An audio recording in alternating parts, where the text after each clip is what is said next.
Muy buenas tardes, estimados alumnos. Continuando con el tema del arte barroco, veremos en esta sesión lo concerniente a la pintura barroca. Y seguramente varios de los nombres que vamos a tocar el día de hoy son conocidos por varios de ustedes, como Caravaggio, como Rubens, ¿no? Entre otros artistas que van a marcar, ¿no?, los caminos y seguramente los derroteros del barroco en general en América, que también ya verán con el profesor Freddy Cabanillas.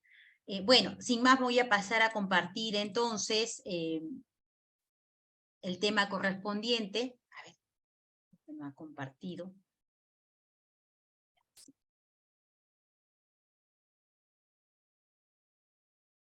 A ver, ya está, aparece, ¿no? Muy bien. Entonces tenemos el tema de la pintura barroca y ya en esta primera imagen estamos viendo el mundo de la pintura barroca. Hemos visto en primer caso la escultura y la arquitectura barroca.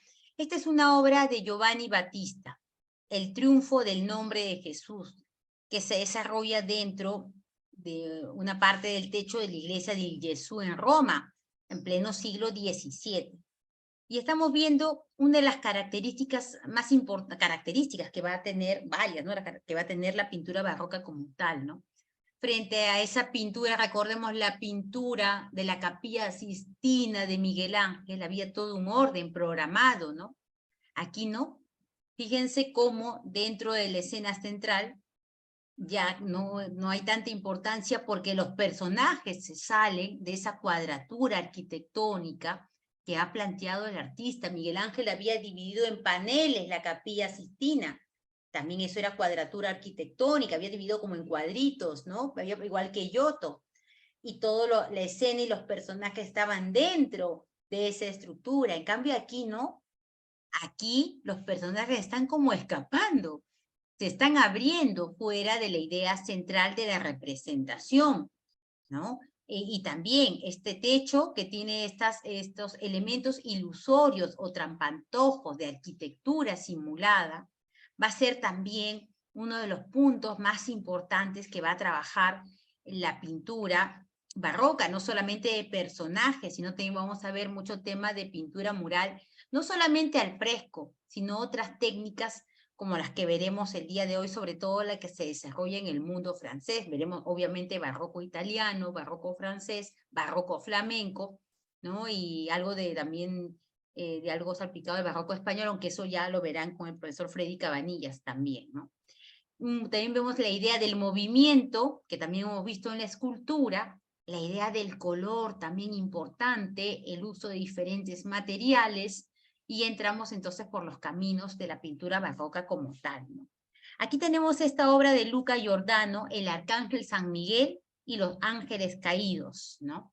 Una obra clásica del barroco, donde nos permite mostrar varias de las características que tienen, no todas las pinturas tienen las características, pero vamos a encontrar una tendencia, por un lado, en un tipo de pintura barroca, al realismo, o sea, el reflejo de la realidad, en el caso de este San Miguel, ¿no?, con estos demonios que vemos aquí, vemos cómo son retratados los demonios, justamente un estudio de la luz, búsqueda de fuertes contrastes de luz, luz y sombra. Vemos aquí el cuerpo, el torso del arcángel Miguel, cómo crea un efecto de sombra, ese es el claro oscuro. Aquí también los dobleces de las telas, también las sombras que hay en los personajes de abajo, en las salas, eso es el claroscuro, frente al tenebrismo, que también entenderemos en esta sesión. Son dos elementos diferentes, el tenebrismo, el claroscuro, y también, por supuesto, van a utilizar el tema de una luz artificial, no una luz natural. Sobre todo el tenebrismo va a utilizar una luz muy artificial, lo entenderemos también en su momento, ¿no? Bueno, temática variada también, al igual que la escultura, pues vamos a ver mucho tema de pintura religiosa, retrato, mitología, el uso del bodegón, que será súper importante, ¿no? Escenas costumbristas también, porque ya vimos que en el mundo del barroco los personajes pueden ser de diferentes esferas sociales, ¿no? Y entonces por eso vamos a tener diferentes escenarios. mucha búsqueda de movimiento, asimetría, el Renacimiento era simetría, aquí es asimétrico, mucho uso de curvas, mucho uso de diagonales, escorzos es cuando abre la mano el personaje, aquí vemos cómo el artista logra crear la sensación que el arcángel Miguel tiene una pierna adelante y la otra atrás, pero esto es un solo plano, sino que crea la sensación de profundidad, mucha tensión, mucho dramatismo, mucha profundidad, ilusionismo, trampantojo, figuras incompletas. Fijémonos aquí en estos querubines que vuelan, no están completos, ¿no? Ni el cuerpo de abajo de los personajes, o también los elementos pueden estar fuera del marco, está el marco dibujado y se están escapando fuera del marco, ¿no? Y vemos aquí, por ejemplo, el uso de la diagonal. La diagonal en el barroco va a ser de primerísima importancia en la pintura y en la escultura. Prácticamente lo vamos a encontrar en casi todas las obras. Hay muchas más diagonales, ¿no? Del ala del ángel hacia el otro lado también. Y así podríamos seguir buscando diagonales y diagonales. ¿Qué simbolizaba la diagonal? A ver quién se acuerda, de acuerdo a lo que hemos visto en la escultura barroca también. ¿Por qué utilizan la diagonal los artistas del barroco? ¿Qué es lo que buscan hacer sentir? ¿Quién se acuerda?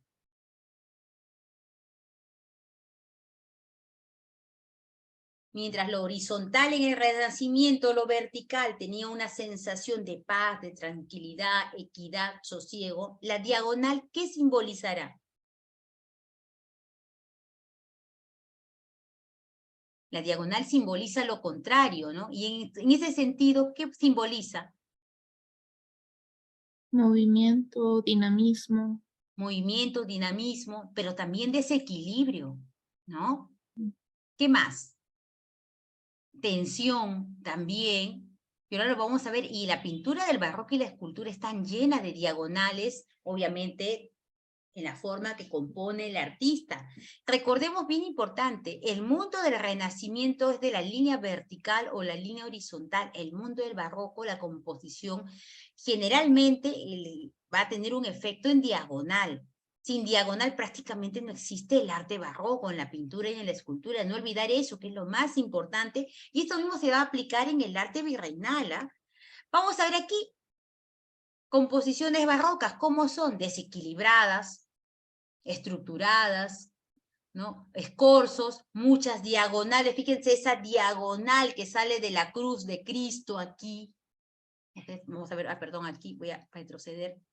Aquí sale una diagonal imaginaria, una línea que corta en diagonal en la mitad, la pintura, porque la diagonal es lo opuesto al equilibrio, ¿no? Fuerte dramatismo y tensión, escenas muy teatrales, vamos a hablar de esta obra más adelante de Pedro Pablo Rubens. Gran realismo, fijémonos en los personajes, no son hombres perfectos, pero sí hay un amplio estudio de la musculatura aún más exagerada de la que realiza Rafael. Los personajes están en posiciones complejas, se salen del plano, hasta el perro no se le ve el cuerpo, todo el cuerpo. Los fondos pueden ser neutros para enfatizar lo dramático, pero también continúan los paisajes, ¿no? Y vemos aquí, fijémonos, ¿no? La elevación de la cruz de Rubens, cómo están estos personajes subiendo, esa supuesta fuerza que le imprimen dramatismo para subir y elevar la cruz, ¿no? Hasta el perrito está con la emoción, salta ahí, ¿no? Y todo tiene unas formas ondulantes, las carnaciones, los vegetales, la diagonal, que crea mayor tensión, mayor dramatismo a toda la composición de Rubén, que vamos a analizarla ya bajo su propio estilo más adelante. Pero sin embargo, la pintura barroca tiene tres posibilidades, ¿ah? No solamente todo es dramatismo. Hay un dramatismo, es cierto, como el que va a desarrollar Caravaggio y Georges de Latour, que es lo que más conocemos, vinculado a un naturalismo, una idea de reflejar la realidad, donde va a estar presente ese tenebrismo del cual vamos a conocer, pero después hay un barroco clasicista, como el que va a ser Aníbal Carracci y Guido Reni en Italia, que van a beber muchísimo de la obra de Miguel Ángel, y después vamos a tener ese barroco decorativo, como hemos visto en la primera pintura mural del techo, ¿no? Este es Pietro de la Cortona, Giovanni Battista, Andrea del Pozo, Charles Brun, varios también en Francia. Van a hacer una pintura decorativa sobre todo para paredes y techos, donde van a mostrar todo lo que vemos también en la pintura de Caballete o en la pintura mural de otra naturaleza. O sea, no nos pensemos que solamente el arte barroco, sobre todo en la pintura, es solamente un arte barroco movimiento. Va a haber un arte barroco clasicista y eso lo vamos a entender también, ¿no? En la segunda parte. Vamos a hablar primero para entender de este barroco, digamos, tenebrista, este barroco naturalista, para hablar de la figura de Miguel Ángelo Caravaggio, ¿no? Aquí lo tenemos. Él trabaja en Roma, Nápoles, en la parte sur, Malta y Sicilia, ¿no? Tiene una fase primera, inicial romana, que va de 1571 a 1592, ¿no? Él le va a imprimir un gran realismo a las figuras religiosas, porque va a elegir entre la gente del pueblo los rostros de los personajes. Algo parecido también va a hacer Velázquez dentro de la pintura barroca española, ¿no? Le va a dotar, por lo tanto, mucho realismo exacerbado, que puede ser abrupto, doloroso o también un poco idealizado en algunos momentos, ¿no? Pero trata, no evita lo desagradable, ¿no? Si la persona es bella, la retrata como es, bella, y si la persona no lo es, también lo va a retratar así, ¿no? Porque en el mundo hay de todo, no solamente de un lado, ¿no? Entonces, en esta primera fase inicial vamos a ver pinturas de pequeños formatos, muchas escenas bucólicas, musicales, callejeras, mucho tema de bodegón. Y aquí tenemos dos obras, Los Músicos, y estos chicos que vemos aquí, Miguel Ángelo Caravaggio viene de una familia de clase media y adquiere muy rápidamente riqueza por su propia obra, por la pintura que realiza, se conecta muy bien con la burguesía y con la aristocracia de Roma en este caso, así que tiene mucho trabajo, ¿no? Pero elige a sus personajes, también le gustaba vivir con la gente de todas las esferas sociales, de las más bajas esferas hasta las más altas. Y en esas esferas populares es donde va a encontrar a los personajes que van a llenar su mundo, como estos músicos que son jóvenes con los cuales frecuenta o se encuentra en la calle y que les paga para ser retratados, porque quiere retratar a jóvenes reales, no a alguien que se imagina, ¿no? O los jugadores de cartas también, ¿no? Entonces, en una etapa donde retrata sobre todo a muchos personajes jóvenes, él también es joven en este momento, ¿no? Y tenemos estas dos obras, fijémonos que son más o menos del mismo periodo, 1593 y 1592. ¿Cómo pasa de un extremo al otro, no? Aquí tenemos esta obra de la izquierda, Niño con un cesto de frutas, de 1593, y aquí al lado tenemos Niño mordido por una lagartija, ¿no? Y vemos esos efectos claroscuros que usa el señor Caravaggio, ¿no? Está en esta primera etapa, ¿no?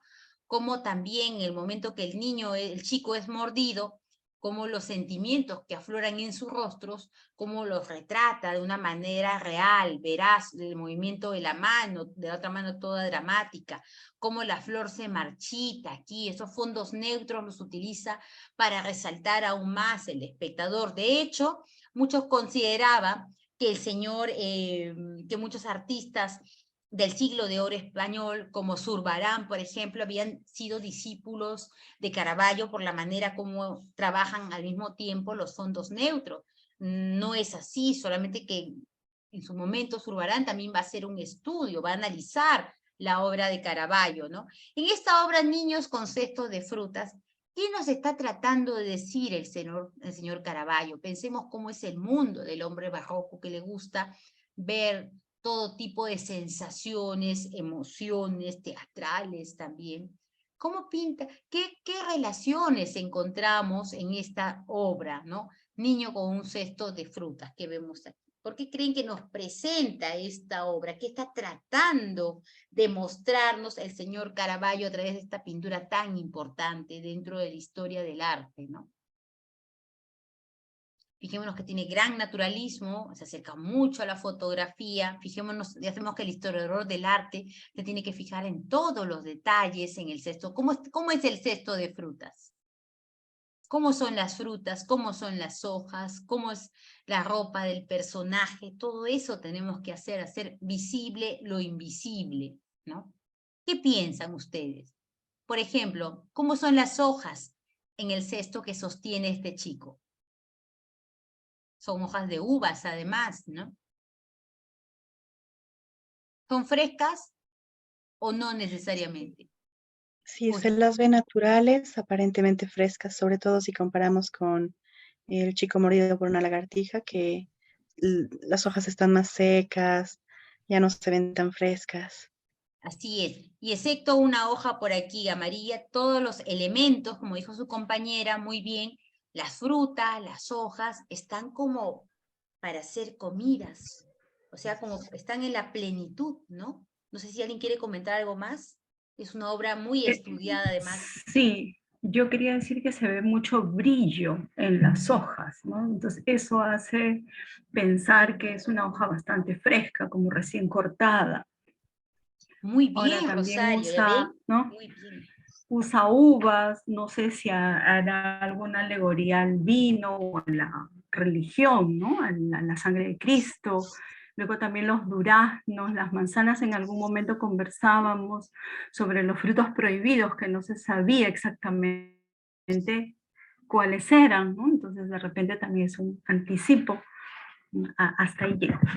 Muy bien, Rosario, te Pero es felicito, ¿no? muy... Porque, ¿qué pasa con el hombre del barroco? Ya hemos visto también en la escultura cómo conjugan temas paganos con temas religiosos, saltan de un modo al otro o pueden estar apoyados en los mismos, ¿no?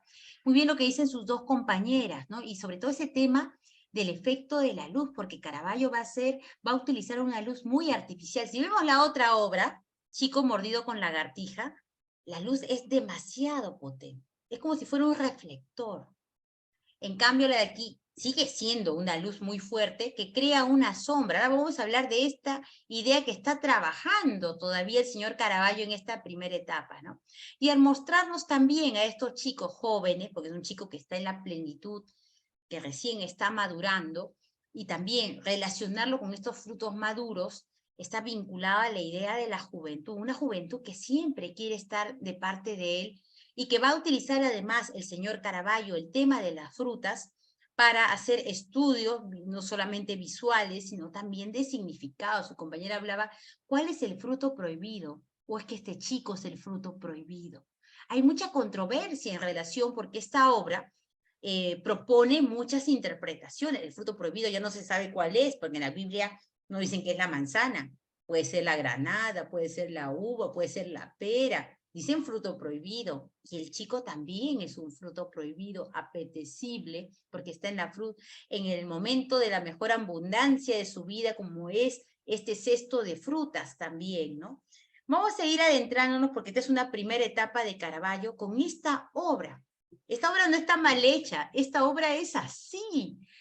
Profesora, pero ha dejado mucho espacio arriba, uno pensaría primero, pero después vemos este cesto de frutas de Caravaggio, ¿no? A ver, hemos visto los otros cestos de frutas aquí con el chico, todas las frutas están a punto de ser comidas muy bien, ¿no?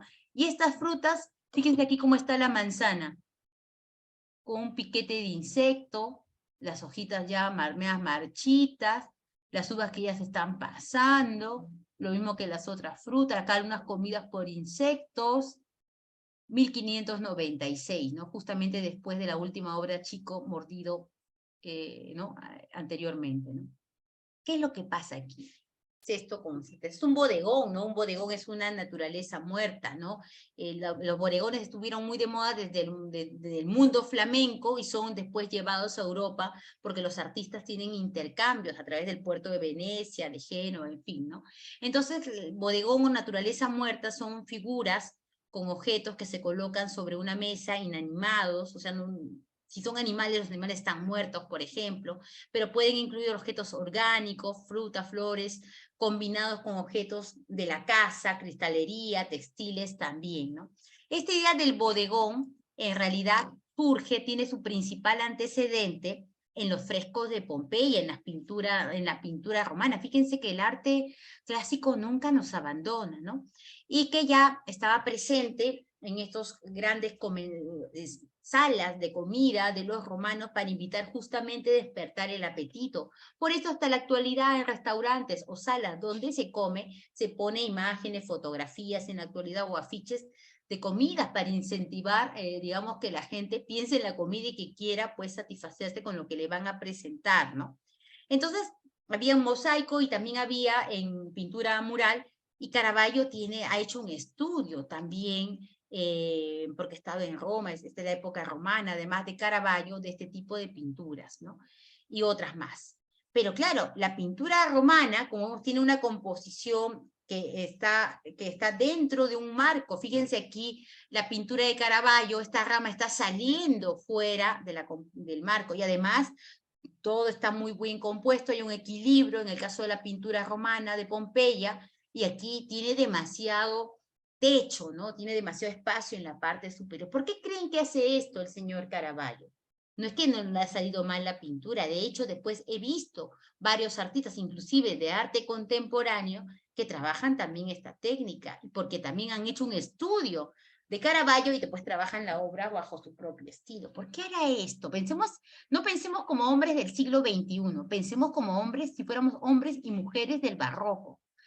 ¿Por qué crea esto el señor Caravaggio? Tiene que haber un elemento ahí en la pintura, fíjense bien en la pintura, que me diga, hay algo que la profesora Bachoque no ha dicho y que está ahí, que me da a entender por qué el señor Caravaggio ha dejado este espacio en la parte superior de esta pintura. ¿Cómo es el fondo de la pintura? ¿Por qué lo pone así? Hay que ir pensando, ¿no? De dónde también, sí, dígame. Buenas tardes. Me parece que en el centro hay un clavo y me da la impresión, en la punta de arriba no se ve como un clavo y por eso hay ese espacio. Bueno, no sé si es un clavo, una mancha, ya, pero hay algo más, hay algo más, hay algo más. Más bien está en la parte de abajo, ese algo más, en la parte de abajo de la composición, que da a entender por qué hace esto el señor Caravaggio. Vayan pensando por ahí, ¿no? Sí. ¿Será esa sombra, profesora, que equilibra? ¿Cómo? ¿Será la sombra de la hoja que está en esa esquina inferior?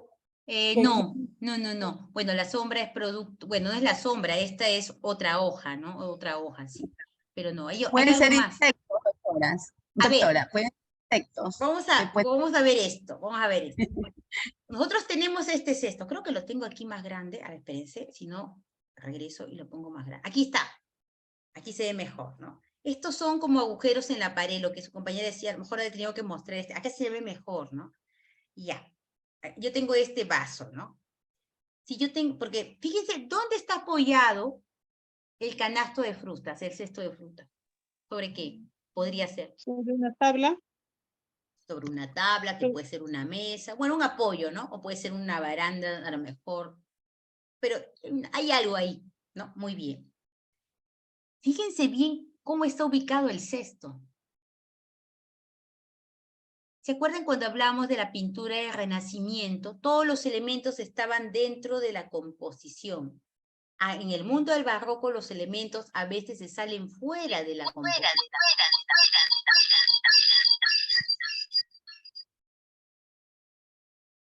Entonces, ¿qué se está saliendo fuera de la composición? A ver, voy a poner un ejemplo que siempre hago porque tengo esa mala costumbre, para que se entienda lo que está tratando de proponer el señor Caravaggio. Yo tengo este vaso, puede ser más grande, más pequeño. Yo tengo una mala costumbre, porque siempre paro apurada, que ya mi familia sabe, la persona que deja el vaso o la taza al borde de la mesa, esa es Alba, porque en lugar de ponerla un poquito más adentro en el medio, la pone ahí y la taza está a punto de caerse porque siempre la pongo casi al borde. De hecho, varias veces se me ha caído. Es algo parecido a lo que ha hecho el señor Caravaggio con el cesto de fruta. ¿Qué le pasa al cesto de fruta? El cesto en la parte... pero es una cosa muy, muy delicada, no es lo que sobresale, es la parte central del cesto. El cesto no está totalmente apoyado en esta tabla, en esta madera, en este soporte. La parte, fíjense, esta parte de aquí adelante está en el aire. Está saliendo, ¿eh? Muy bien, se está saliendo. Como en equilibrio. El desequilibrio, fíjenos que es una de las características del arte barroco, la diagonal, porque aquí pone esta esta rama que no tiene nada que ver ahí, lo hubiera quitado, hubiera sido centrado, para darle más desequilibrio, le pone esta rama además. Y el cesto es como si estuviera al borde del abismo, o sea, la mitad está aquí y la otra mitad está dentro, ¿no? Pero para darle aún más el sentido de caída, de que el objeto puede caerse, lo que hace es darle un espacio superior. Si esto tuviera menos techo, llegaría hasta aquí, por ejemplo, no sentiríamos esa sensación de vacío y caída la provoca Caravaggio dejando ese espacio superior. ¿Y quién va a imitar eso después? El señor Velázquez en Las Meninas, por ejemplo. Ustedes ven la obra Las Meninas, si la recuerdan, la parte superior hay un gran espacio. Velázquez hace lo mismo, pero bajo otra sintonía. Y esa va a ser, no siempre, pero algunos artistas del barroco van a incluir eso para darle la idea de inestabilidad o de vacíos. Un vacío dentro de una composición crea inestabilidad. De hecho, el arte contemporáneo va a volver a releer este tipo de imágenes en otro sentido, bajo el arte conceptual, trabajarlo. Siempre hay un antecedente visual, ¿no? Entonces, Caravaggio hace con esta obra todo un estudio de provocación de lo que puede sugerir la imagen, ¿no? Desequilibrio por todos lados, tensión, porque pone la composición central en la parte baja, no la pone en el medio, como sería una obra de Renacimiento, para provocar. ¿Por qué pone abajo? Porque si la pone en el medio, bueno, no pasa nada, pasa desapercibida, ¿no? Pongo esta rama en diagonal, los frutos están picados, no están frescos como los otros, ¿no? Es una invitación no a comer, sino a todo lo contrario. Entonces crea un efecto muy controvertido además, y por eso esto no era muy del gusto, obviamente, alguien que vaya a ponerlo en su sala, ¿no? O su sala comedor, pero sí era lo que hace Caravaggio aquí es un estudio de las posibilidades del bodegón bajo las características transgresoras de ese momento, de lo que es el arte barroco. El arte barroco se está cimentando porque estamos en 1596. Todavía en otras partes del mundo estamos en el manierismo, inclusive en el Renacimiento.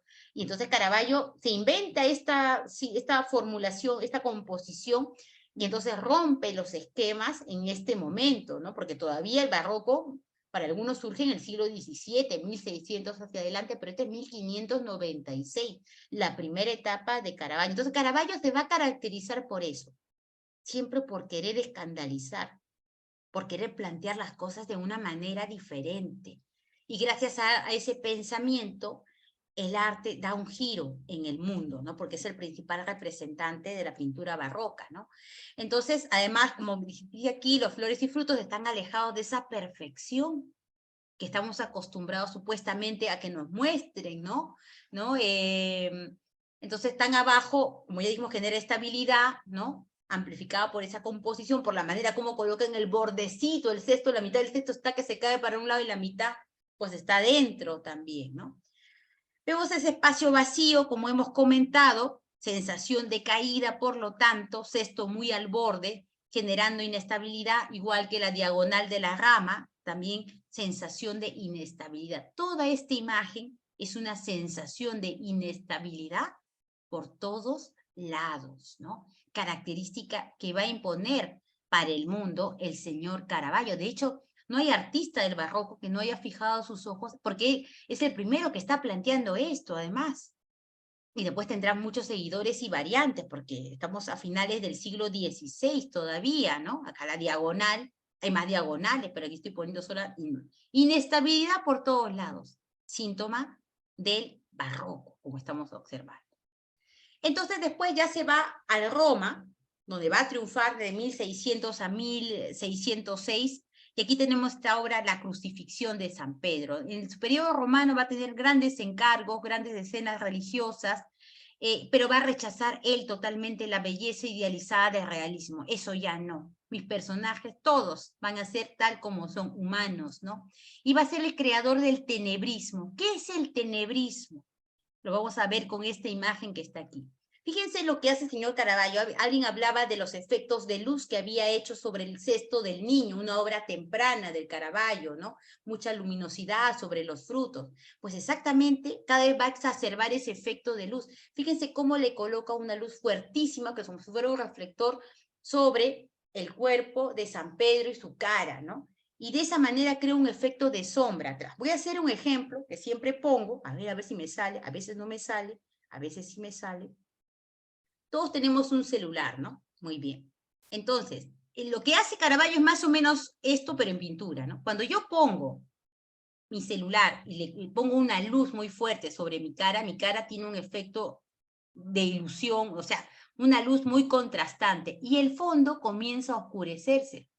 Yo le quito, pues, al revés, ¿no? Pero entonces lo que hace es ese efecto. Bueno, no me sale también porque tengo la luz prendida. Si yo apago la luz, solamente se va a ver iluminada mi cara y el resto se va a oscurecer aún más, aunque esté de día. Más o menos es lo que trata de hacer el señor Caravaggio. Resuelve esto, le pone una gran luz y esa gran luz crea un efecto de sombra atrás, ¿no? Y esto hace más teatral el asunto, más dramático el asunto. Y por supuesto, vamos a encontrar también diagonales, ¿no? Pero diagonales por todos lados.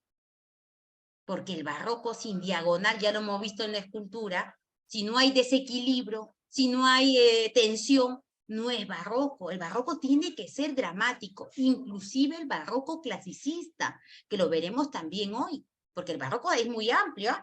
El barroco es un estilo que no tiene reglas fijas, ¿eh? Características generales diagonales, todo eso, pero después tiene variantes. Puede utilizar elementos del Renacimiento, elementos tardogóticos, ¿no? Pero sigue siendo barroco. ¿Por qué? Utiliza diagonal, utiliza dramatismo, una luz muy antinatural, ¿no? Son características básicas. Y el tenebrismo que estamos viendo también al fondo. Ustedes cuando vean una pintura, voy a regresar a esta. Esta, por ejemplo, esto no es tenebrismo, esto es claroscuro, porque hay juego de luces y sombras. Si fuera una pintura renacentista, la luz sería mucho más potente, pero uniforme, ¿no?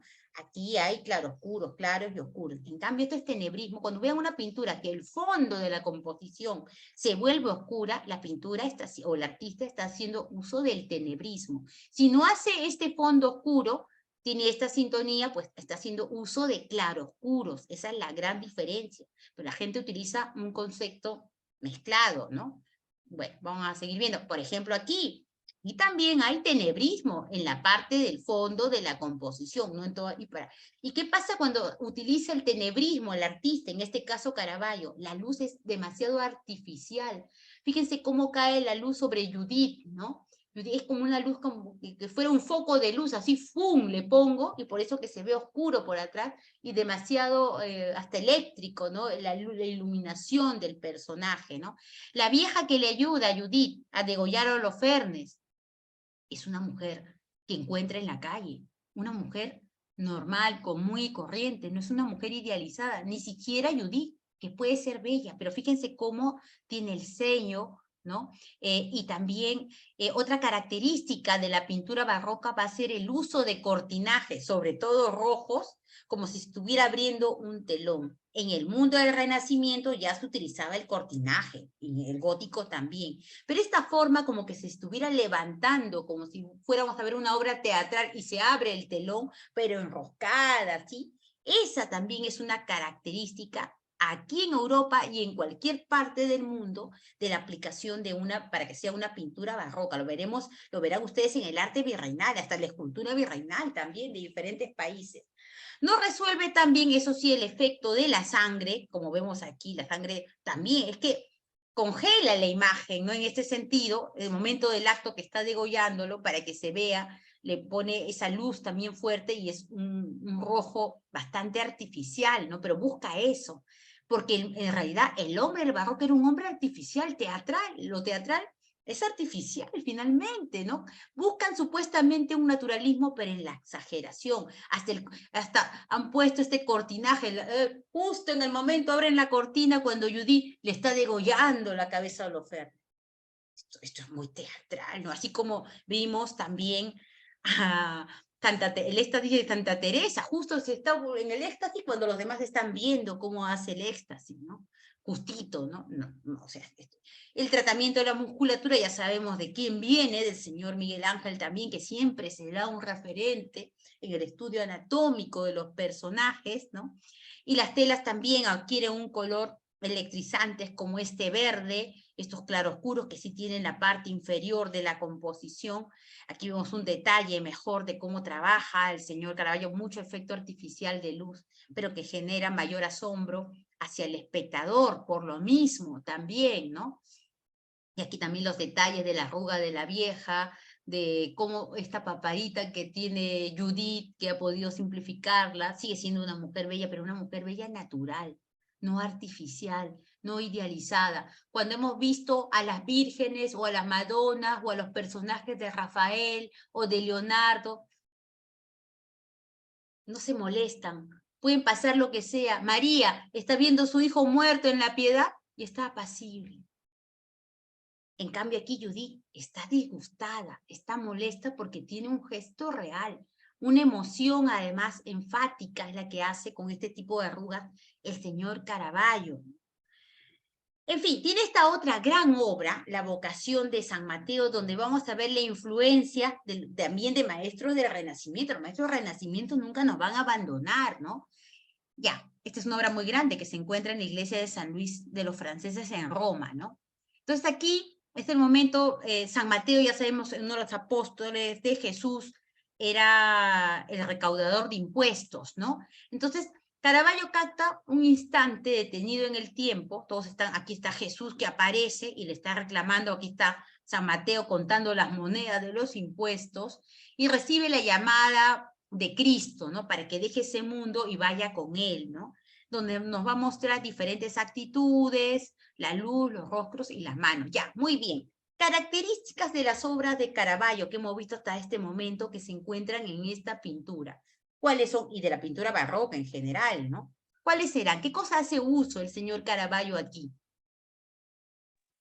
Esta forma de presentar oscuro al fondo, La ¿cómo se llamaba? proyección de la luz, doctora. La ¿No? proyección de la luz.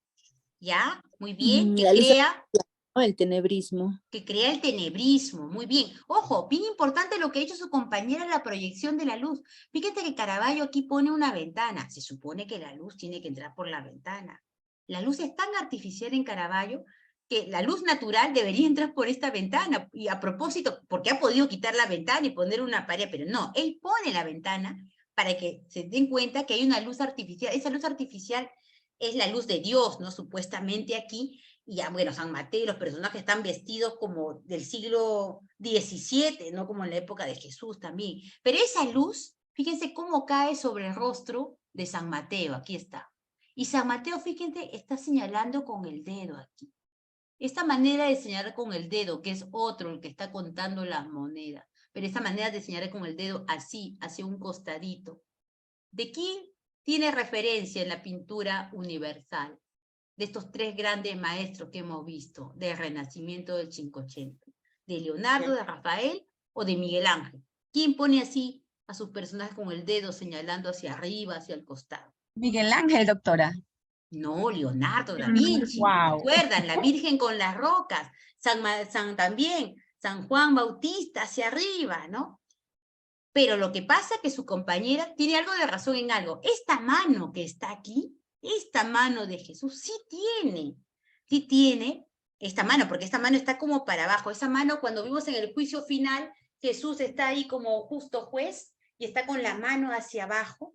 O ese momento en que Dios Padre le va a dar así a Adán la luz de la vida en el techo de la Capilla Sistina. Esta mano sí es de Miguel Ángel, porque Caravaggio está en Roma, está justo trabajando para el papado, ha visto la obra de Miguel Ángel, y obviamente también ha visto la obra de Leonardo, ¿no? Y entonces se nutre también, o sea, no es que ya los artistas del Renacimiento estamos en el Barroco, en el siglo XIX, en el siglo XX, no los vamos a volver a ver, los vamos a volver a ver, pero sus influencias en detalles, en gestos, ¿no? Y también engloba en una cuadratura la escena, en este caso, y la diagonal que crea gracias a esa luz que su compañera bien señaló, esa luz artificial que entra por un costado de la composición. Fíjense cómo pone tan claro, es como si saturáramos a veces la fotografía porque hacemos un juego con un filtro, le ponemos mucha luz, así. Ese es el efecto que crea Caravaggio en los personajes que vemos aquí, ¿no? Y entonces le crea ese tenebrismo que le da más dramatismo a toda la escena, ¿no? Y aquí está es un hombre muy detallista, además, ¿ah? A Caravaggio hay que analizarle todos los detalles, las monedas ahí, ¿no? En fin. Después, bueno, seguimos en esta etapa de Roma, ay, pero le pasa algo, porque aquí va a terminar su apogeo, ¿no? Porque le mandan a hacer una obra, no sobre la muerte de la Virgen, como es el título que le han puesto los historiadores del arte. Le mandan a hacer, porque la Virgen no muere. ¿Qué pasa con María cuando ya ha pasado el tiempo? María no muere, supuestamente dentro del dogma cristiano, María no puede morir, la Madre de Dios.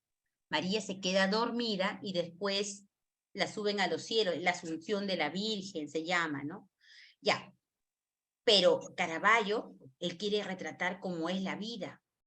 Y además había ocurrido una historia ahí en la ciudad, en Roma, una prostituta muy conocida había sido encontrada ahogada en el río, ¿no? Y el vientre, como había pasado varios, estaba hinchado. Entonces se atreve Caravaggio, porque Caravaggio es así es, y va a colocar a María, o sea, la imagen de María se funde con la imagen de la prostituta, porque utiliza la imagen de la prostituta para hacer el cuerpo de María en esta obra. Todo el mundo conocía a la prostituta, o sea, todo el mundo sabía más o menos quién era, ¿no?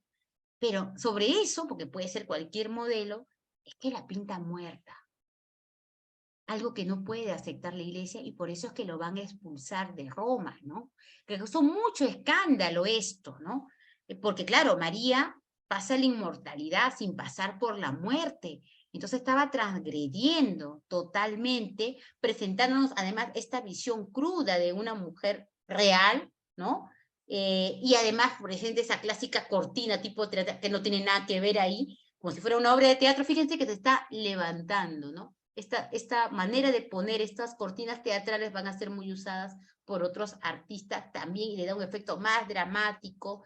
Y fíjense, aquí no hay tanto tenebrismo, hay ligero, pero sobre todo hay claroscuro, pero de todas maneras le pone una luz artificial, esa luz divina, que va hacia el rostro de la Virgen, y supuestamente esta es María Magdalena, ¿no? Bueno, están vestidas como del siglo XVII, pero bueno.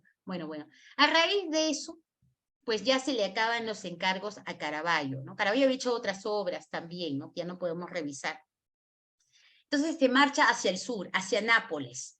Estamos en 1606, 1607. Recuerden que Nápoles ya todavía era de dominio español, ¿no? Bueno, aquí Caravaggio nos presenta esta flagelación, preludio a la crucifixión, ¿no? Y vemos los detalles de los personajes. Fíjense cómo cruza las piernas, estas diagonales que le crea al personaje.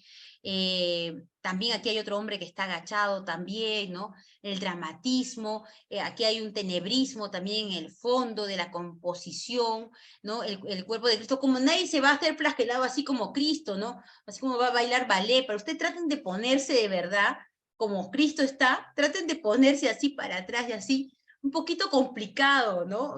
Pero esto en realidad Caravaggio lo saca de un grabado. Perdón, siempre se ha comentado, ¿no? Que la pintura virreinal, o también conocida como pintura colonial, es un reflejo del grabado. El grabado lo han utilizado varios. Miguel Ángel lo ha utilizado grabados. Rafael Sanzio también. Bueno, Rafael Sanzio de hecho copia sus primeras temáticas de su maestro Perugino, ¿no? Y Rubens también lo hará.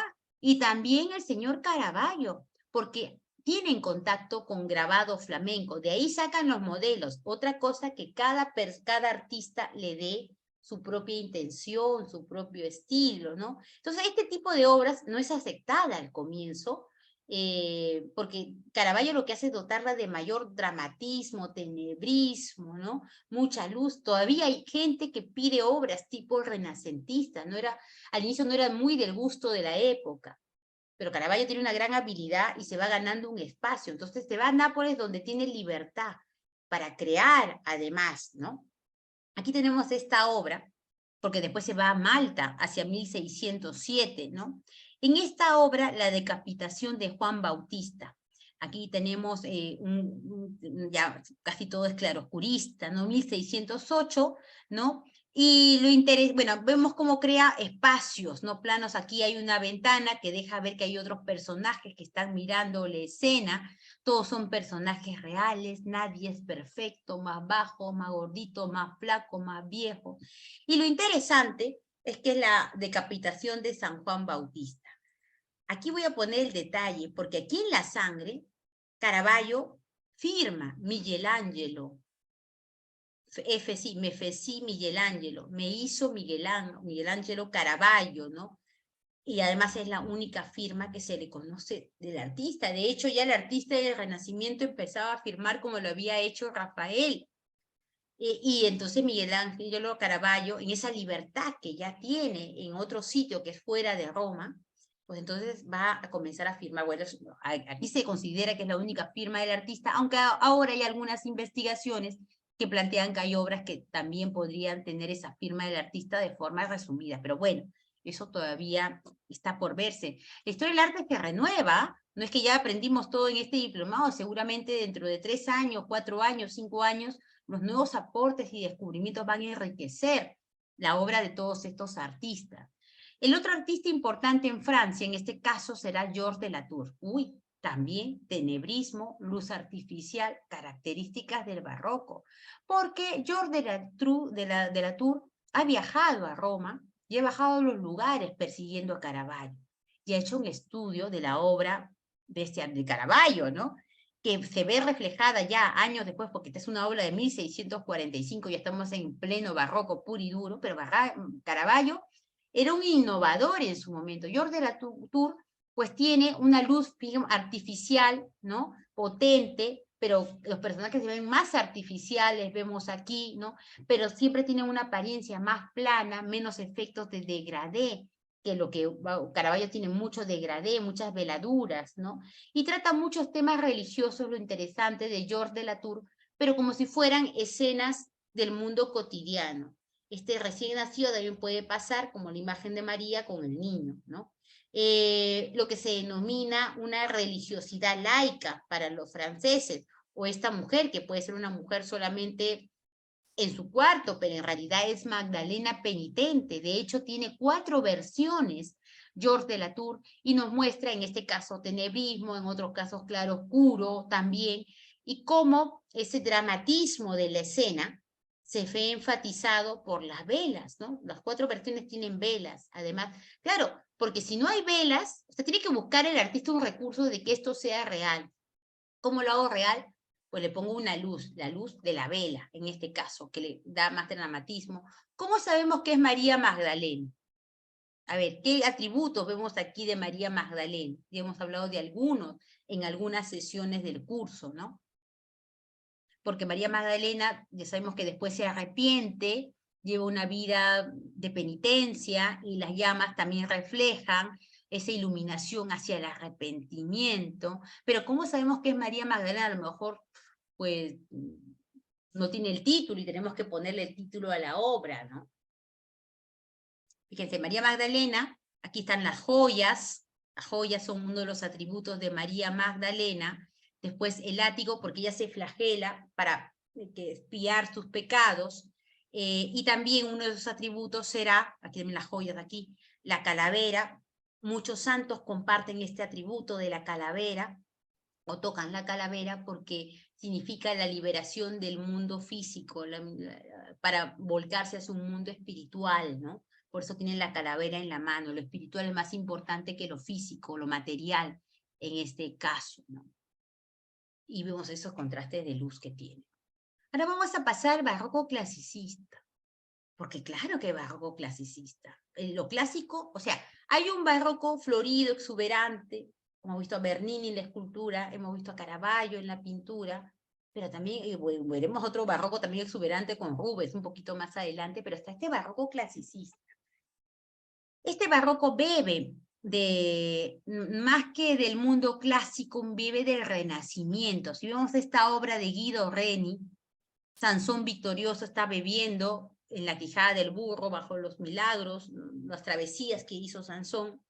Nos presenta toda la influencia, este contraposto, esta manera de la musculatura, del cabello, todo eso nos presenta la influencia de Miguel Ángel, ¿no? Además, él mismo lo revela, ¿no? Y entonces, son figuras de expresividad contenida frente a esa efusividad que hemos visto anteriormente, donde los vamos a encontrar generalmente con presencia de temas mitológicos, mucho tema de paisaje también, ¿no? O también podemos encontrar en el paisaje ruinas, o un realismo idealizado, pero ¿cuál es la diferencia para que esto, profesora, entonces, cuál es la diferencia entre Renacimiento y Barroco? ¿Cuál será? A ver, si hay diagonal, ya no puede ser Renacimiento. Pues aquí veo una línea imaginaria, aquí veo otra línea imaginaria y hay diagonal. Por muy clasicista que sea, tiene una luz artificial, no tanto como la de Caravaggio, esto es claroscuro, es cierto, ¿no? Pero fíjense el movimiento de la tela. No es así en el traje de la pintura renacentista. Esta tela que vuela, generalmente será barroca. Esta barroco clasicista se confunde algunas veces, ¿no? Pero sigue siendo barroco, además el periodo, 1611, ¿no? Esta obra también es de Guido Reni, ¿no? Hay una versión también que tiene parecida, ay, no me acuerdo los otros seres mitológicos que se encuentran en el Museo Louvre, Atalanta y Pómenes, de 1620, la diagonal, está este paño que vuela y que le cubre las genitales, qué raro, ahí justito ahí, también, y aquí también. Fíjense en el cuerpo de Atalanta, no es un cuerpo esbelto, bueno, el Renacimiento tampoco lo era, sí, esbelto, pero cada vez estamos viendo un cambio en el cuerpo femenino, y cuando lleguemos a ver Rubens, vamos a verlo aún más, ¿no? Cierto tenebrismo, mucho claroscuro también, movimiento aquí que se mueve todo hasta el cabello. Esto es barroco, clasicista, pero barroco, ¿no? Esto también es barroco clasicista. Esto no es el barroco grandilocuente que ahorita vamos a ver, ¿no? Es Aníbal Carracci, porque hace obra de todo tipo, ¿no?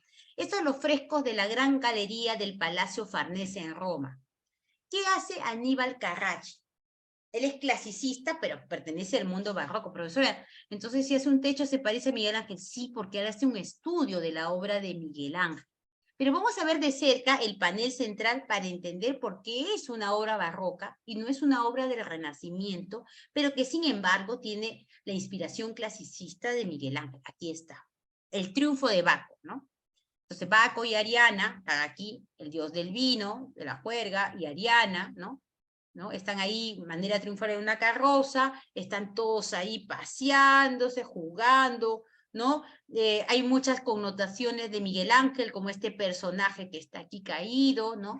Pero hay demasiado movimiento. Cuando vimos los paneles de la Capilla Sistina, el techo, el momento de la creación y el hombre poco, ¿se acuerdan que Miguel Ángel había tenido una versión donde había muchos personajes, pero desde abajo no se veía bien, y lo volvió a hacer con pocos personajes, fondos neutros, para que desde abajo la gente pudiera ver los detalles, ¿no?, de su obra, porque si no, no podía. Entonces, ¿cómo puedo, ya que soy barroco, ya no soy del Renacimiento, cómo es que Aníbal Carracci va a poner una solución? Sigue utilizando el tema de ese trampantojo arquitectónico, bajo el cual Miguel Ángel divide las escenas, pero lo que pasa es que Miguel Ángel tenía varias escenas, son 9 escenas, ¿no? Entonces él solamente hace una central y unas pocas, bueno, otras pocas que acompañan, ¿no? Entonces, ¿qué hace? Esto es más grande que la Capilla Sistina, además, ¿no? Entonces, ¿qué él hace? Si yo pongo demasiadas imágenes, escenas, me va a pasar lo mismo que Miguel Ángel, voy a tener que volver a hacer todo. Entonces, menos es más. Voy a poner pocas escenas y de esta manera, como va a ser más grande, lo representado va a ser fácilmente visto por el espectador desde abajo. El artista siempre busca soluciones y estas son personajes, obviamente en dimensión mucho más grandes que los de la Capilla Sistina, y por tanto, por más que sean una multitud de elementos, desde abajo el espectador las va a poder ver bien, ¿no? Y en general, la propuesta de Aníbal Carracci es la idea general del triunfo del amor divino sobre sobre el amor humano, el amor terrestre, ¿no? La grandilocuencia de lo espiritual, lo jolgorio, ¿no? El paisaje ya no interesa tanto como en el mundo del Renacimiento, como hemos visto, ¿no? Y ahora sí llegamos al barroco decorativo, ¿no? Esto sí ya es ya, ¿no? Esto generalmente va a ser para decorar bóvedas, muros, pero generalmente bóvedas. O sea, los techos planos son adintelados y los techos cóncavos o curvos son abovedados, ¿no? Entonces, este barroco decorativo utiliza todos los recursos del barroco de la arquitectura, de la escultura y de la pintura. Mucho trampantojo, ilusionismo, mucho tema artificial en el tema de la luz, en el tema de la composición, mucho dinamismo, una gran capacidad de impresionar y además busca una solución. Prolonga la arquitectura hasta el cielo, o sea, una arquitectura engañosa, trampantojo, ¿no? ¿Por qué? Porque la escena central se supone que es lo de aquí el medio. Todo esto es un techo abovedado, ¿no? Entonces se ve como cóncavo. Entonces, es como si hubiera destapado el artista el techo de la bóveda y los personajes estuvieran escapando hacia el cielo. También en Sevilla he visto algunas iglesias y monasterios que tienen este sistema y de verdad parece que el cielo siempre continuara hacia el infinito, ¿no? Más que una cuadratura que enmarca, esto lo que hace Aníbal Carracci, perdón, esto es cuadratura, lo enmarca dentro de unos rectángulos o cuadrados. Aquí no hay cuadratura. Aquí sí hay trampantojo, arquitectura ilusoria, trampantojo, pero no hay cuadratura, porque si todos han salido del marco, todos se salen, se escapan, huyen, y hasta abre estas ventanas ilusorias que no existen tampoco, estos vanos, estos agujeros por donde van a escapar y entrar también los personajes. Esta es Andrea del Pozo, ¿no? ¿Dónde vamos a ver la influencia de este tipo de pintura en América? Sobre todo en la pintura mural de Brasil. Ustedes busquen pintura mural de Brasil colonial y van a encontrar que muchos de los que trabajan el tema del barroco decorativo o grandilocuente van a estar asociados o reflejo de artistas como Andrea del Pozo y otros que trabajaron este tipo de barroco. O sea, cada país va a absorber o un barroco clasicista, un barroco como el de Caravaggio, tenebrista, naturalista, o este barroco decorativo. Cada quien se va inclinando sobre uno y sobre otro, ¿no? Otro tipo de barroco decorativo es el maruflash. ¿Qué es el maruflash? No sé si alguien ha ido a Versalles. Si no han ido a Versalles, bueno, entonces cuando vayan a Versalles, o sea, este es el Salón de los Espejos, en Versalles, ¿no? Este es el techo del Salón de los Espejos, que fue realizado entre 1681 a 1684, 1000 metros de pinturas. ¿Por quién? Por Charles Lebrun, un artista de cámara, ¿no? Que él se inventa esta técnica del maruflash. ¿Qué es el maruflash?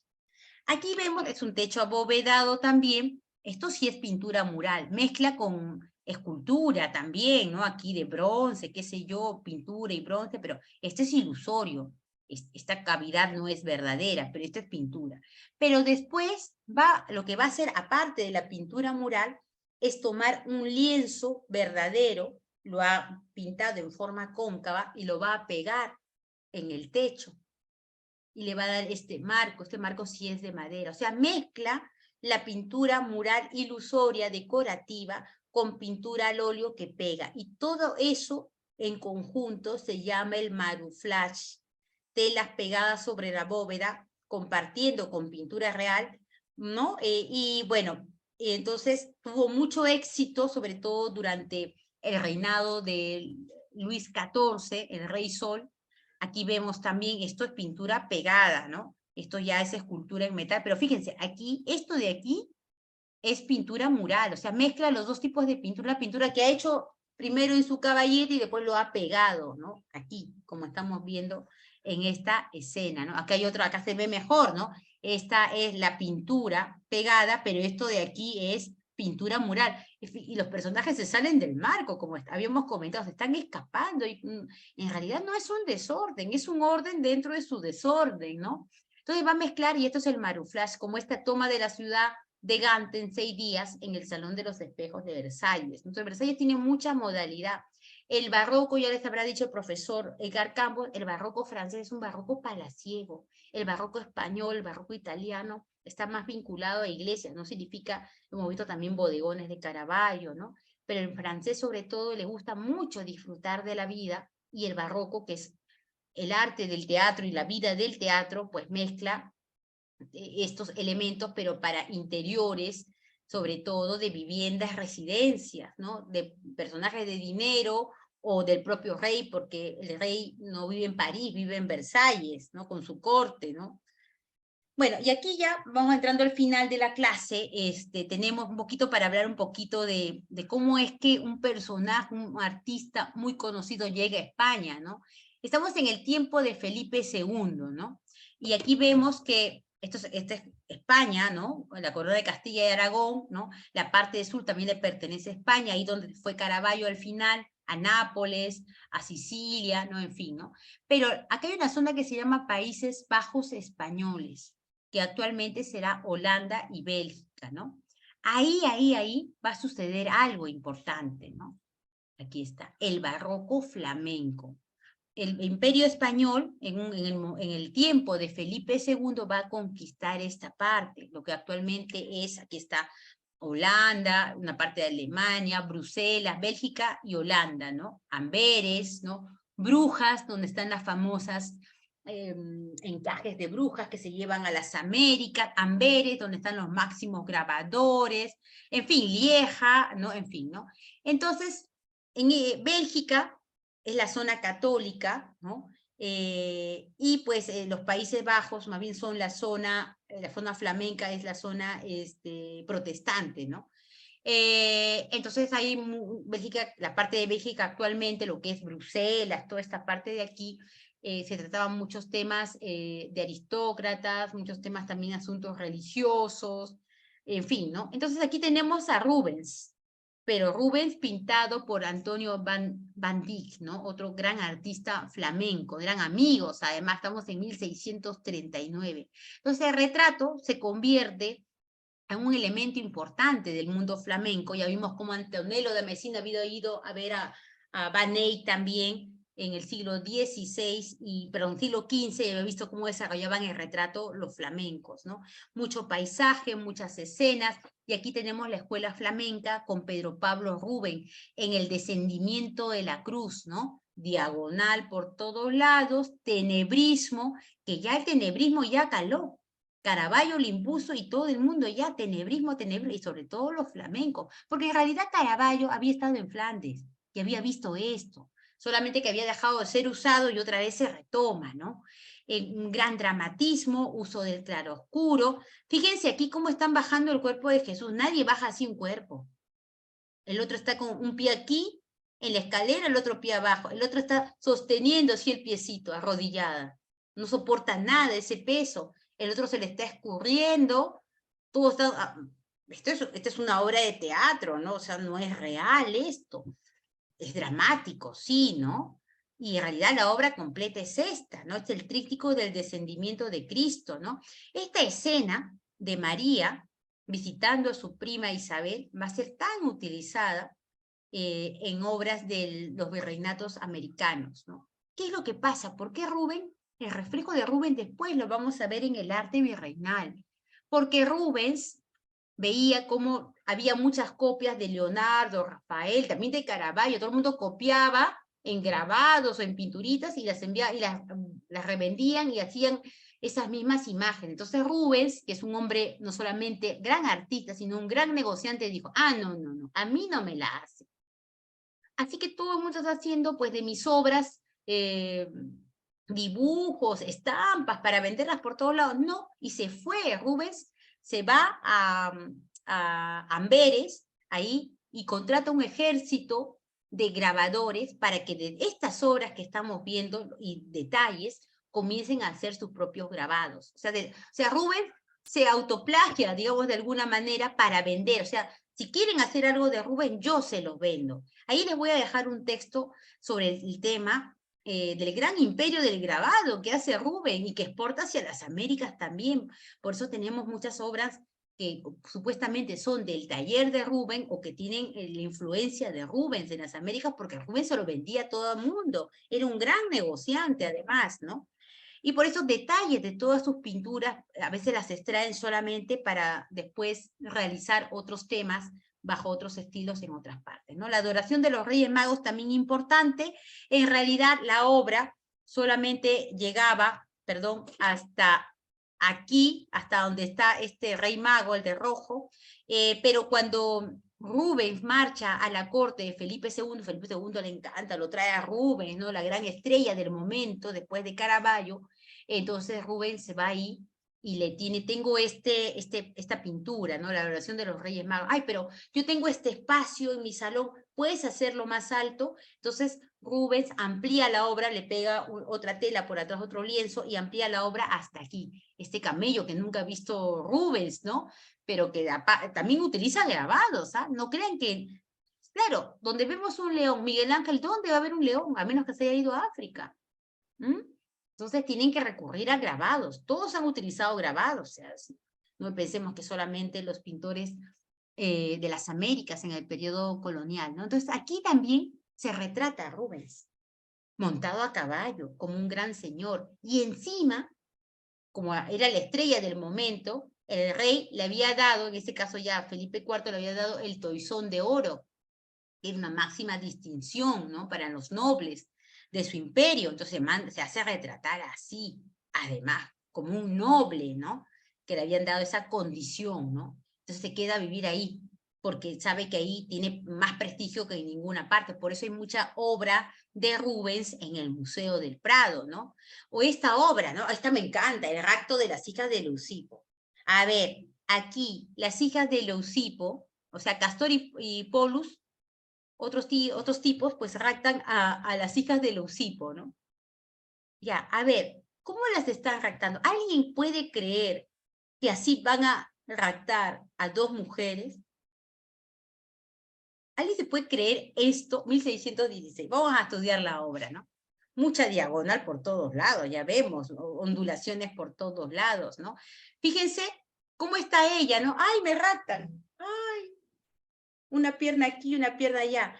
Y es imposible que el tipo la cargue, todo es muy teatral, parece una obra de teatro, ¿no? Porque ella también tiene un cuerpo de grandes formas, ¿no? Y el otro también, fíjense cómo ella dobla el piecito aquí así, ¡ay, me raptan! Y dobla la pierna aquí, y el caballo, fíjense, así, mirándola aquí, y el otro caballo saltando por atrás, encima un cupido aquí, así malicioso por atrás.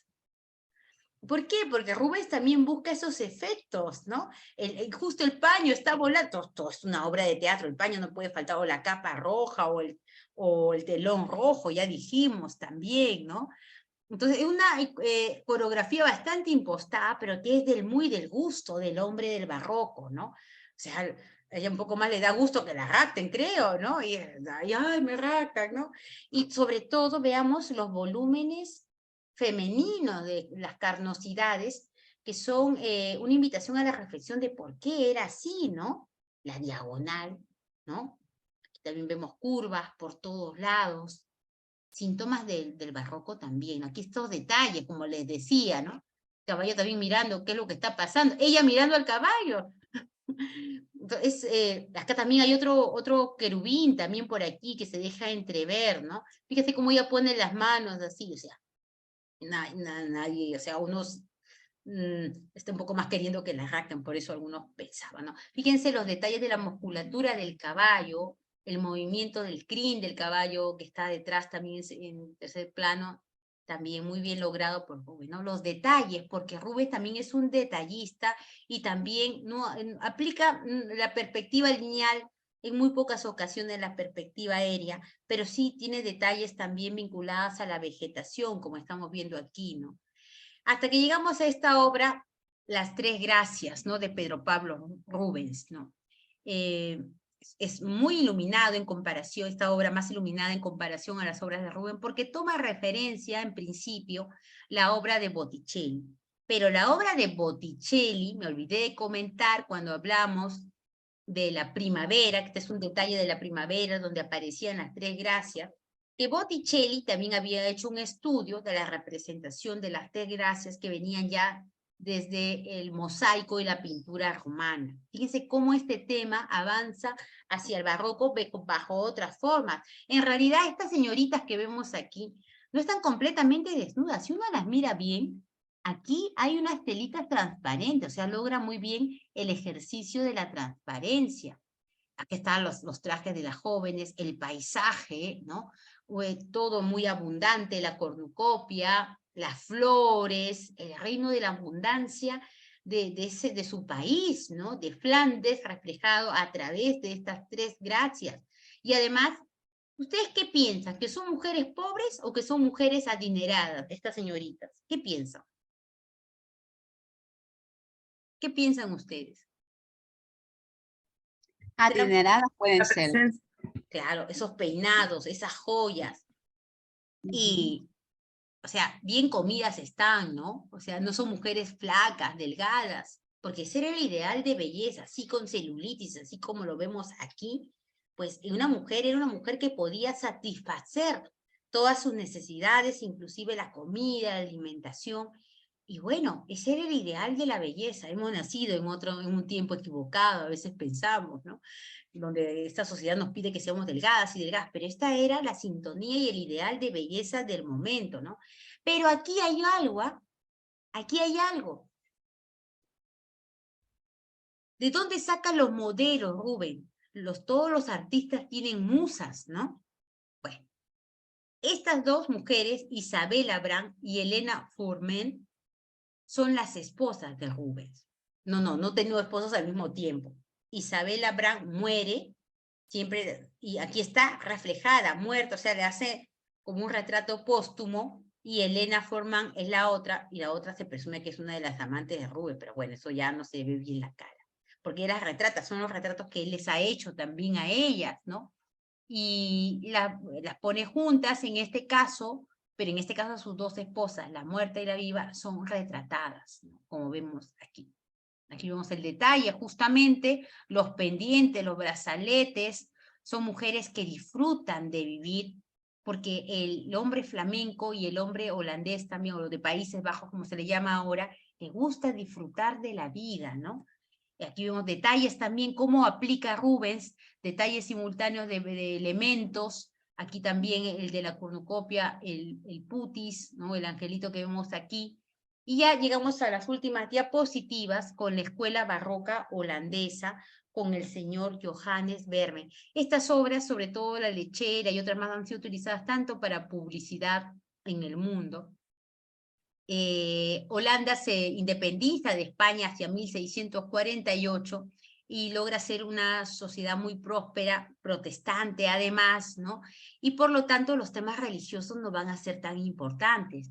Pero sí hay muchos negociantes, comerciantes y dinero, y la burguesía pues va a querer verse retratada, y vamos a ver mucho tema de interior. Ámsterdam, que es la capital actual de Países Bajos, antes se llamaba Holanda, es una ciudad donde hace mucho frío en invierno, hay poca luz en invierno, y eso también se va a ver reflejado, porque viven en el interior de sus casas, y el estilo de vida de todas las esferas dentro del interior de sus casas van a buscar retratarlos, ¿no? No hay una idealización, y es claramente naturalismo. Fíjense aquí, puede ser una mujer adinerada o la versión de una mujer adinerada, la pintan tal cual es, ¿no?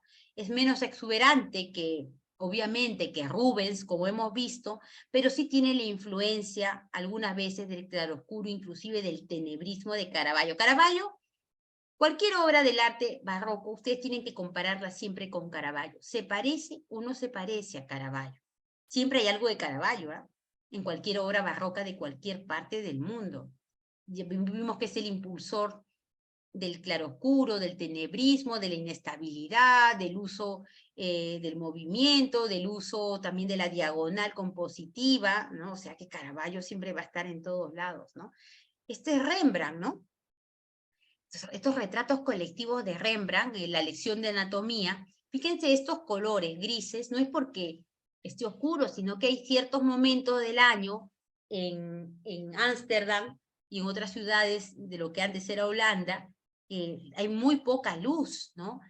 esto no está en, algunas inclusive no están en interiores, están en exteriores porque hay momentos, ¿no? Es que donde ellos pueden mostrar todos sus atavíos justamente en este periodo de tiempo. Pero aquí todos son real, todo está retratado, son reales, no están idealizados, son así. Y son retratos colectivos mostrando también el tema científico, como esta lección de anatomía del doctor Nicolás Stull, ¿no? O esta obra, La Ronda de Noche, que no sé si lo saben, que esto es una escena de exterior, no de interior, ni siquiera de noche, sino como les dije, es en el día. Bueno, ya se restauró un poquito mejor, se ve un poquito más clara, pero es que hay momentos en invierno, he estado 2 veces en Ámsterdam en invierno, que es más gris. Lima se caracteriza, para los que no son de Lima, por llamarla también ciudad gris, porque no hay mucho sol en gran parte del año, ¿no? Pero Ámsterdam es peor, no hay casi luz, ¿no? Es como si fuera algo más apagado, ¿no? Y entonces, el señor Rembrandt crea estos efectos de luz artificial sobre algunos personajes para llamar la atención del espectador, pero ahora si ustedes buscan, bueno, es que ya se ha popularizado la ronda de noche, pero en realidad era la ronda de día. Entonces es algo nuevo, por eso les decía que la historia del arte se va renovando cada cierto tiempo, ¿no? Hasta que llegamos a Vermeer, ¿no? Hasta una película se ha hecho de La joven de la perla, y aquí vemos la influencia de Caravaggio, ¿no? Tenebrismo, puro y duro, ¿no? O este interior, el arte de la pintura de Vermeer, cómo quieren así, en lugar de tener el telón rojo, tienen un telón decorativo, ¿no? En este caso de esta zona, ¿no? Donde muestra cómo viven la burguesía, el lujo que tienen en el interior de sus viviendas, ¿no? Espacios íntimos, ¿no? O este detalle de esta perlita o este pendiente que tiene, cómo hace destacar a esta mujer que en realidad no se sabe si es una mujer de clase baja, clase alta, pero si tiene un pendiente, hay mucha controversia en torno a eso. No sé si hay alguna pregunta hasta aquí. Les voy a dejar varias lecturas. Y también si hay cualquier consulta, pues podemos resolver. También algunos me escriben por WhatsApp y yo siempre estoy tratando de responderles. A veces me olvido, háganme acordar, pero estamos ahí, ¿no?